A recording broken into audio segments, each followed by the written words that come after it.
2020년도 4.15 총선에서 일어난 일을 낱낱이 밝힌 도둑놈들 4권 2020 4.15 총선 어떻게 훔쳤나가 출간되었습니다.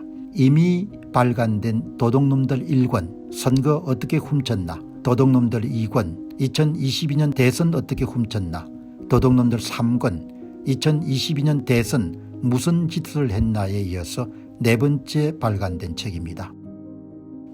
여러분께서 구매해 주시고 주변에 널리 알려주셔서 선거 공정성 회복을 위한 노력에 힘을 더해 주시기 바랍니다. 감사합니다. 모국이 어려워지게 되면은 특히 해외 동포들이 민감하지 않습니까? 조국을 떠나가 한 20년 30년 40년 이렇게 되신 분들은 한국에 사시는 분 못지않게 여러분들 나라 생각하는 마음이 강한 거죠. 보시면은 어제 한 외신 기자 인터뷰를 했는데 그분 이야기가 박근혜 대통령 탄핵 때 엄청 충격을 받았다는 겁니다. 본인이. 그리고 대한민국을 다시 보게 됐다는 거죠. 그런데 이번에 윤 대통령 강제구금 체포를 보면 진짜 큰 충격을 받았다는 겁니다. 자기가 속한 나라 자국민의 입장에 도저히 납득할 수 없는데도 국민들 압도적 다수가 탄핵 반대 입장을 표명하지 않는 것은 이해할 수가 없대요.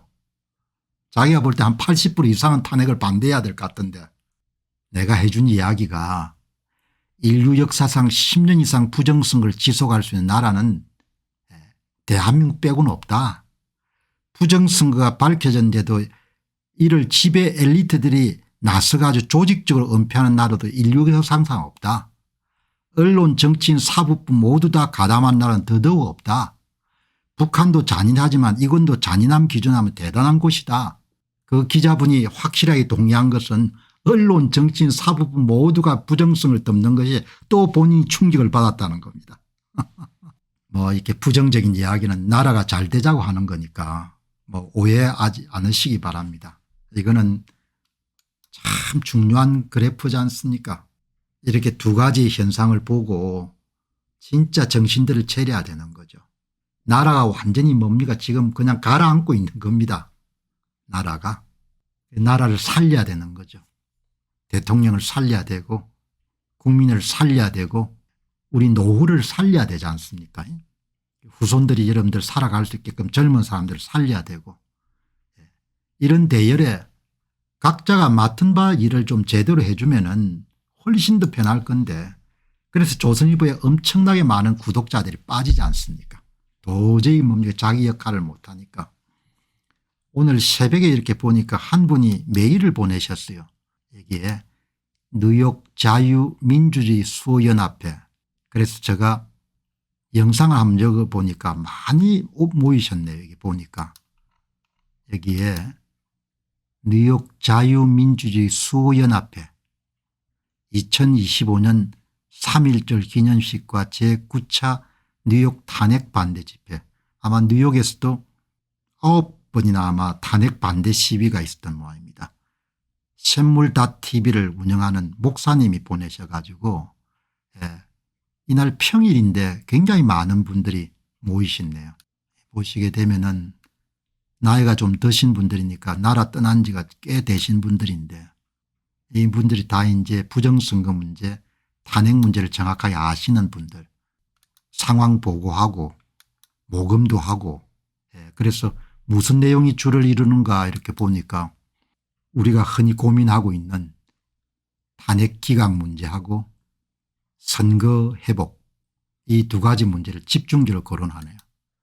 좀 책임감이 있어야 될 거 아닙니까? 앞 세대들이 희생을 해가지고 이렇게 나라가 반듯하게 됐는데 모국이 이런 반듯함을 유지하게 되면 바깥에 있는 사람들도 힘을 얻지 않습니까?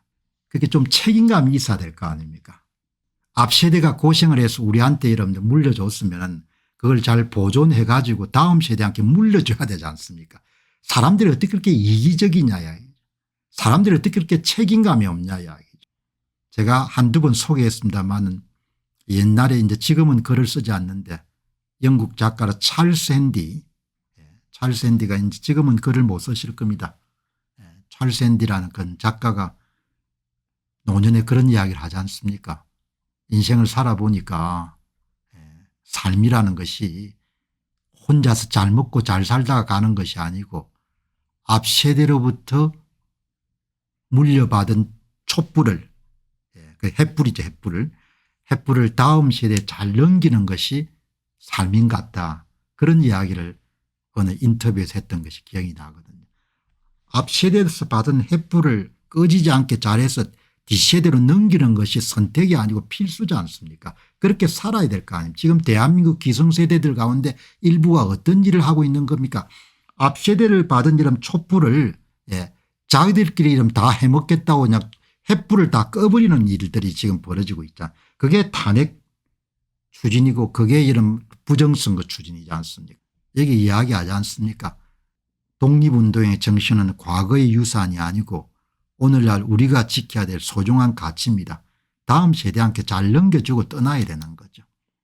한국의 민주주의가 워낙 이제 그 해외에 계신 분들도 이제는 뭐 다 이렇게 여러분들 아시지 않습니까? 왜냐하면 유튜브들이 워낙 활성화되어 있으니까.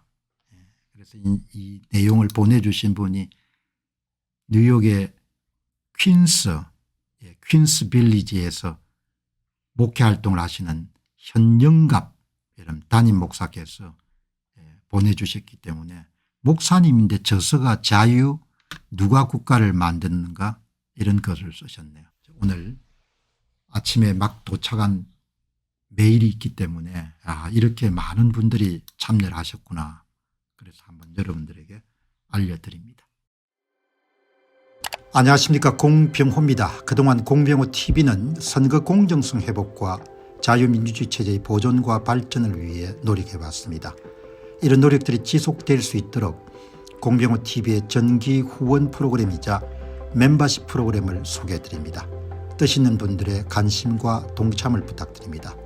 선거 공정성 회복을 위한 노력을 지지하시고 훌륭한 나라 만들기에 동참하시는 시청자분들이시라면 구독 버튼 바로 옆에 있는 가입 버튼을 통해서 정기 후원 프로그램에 가입할 수 있습니다.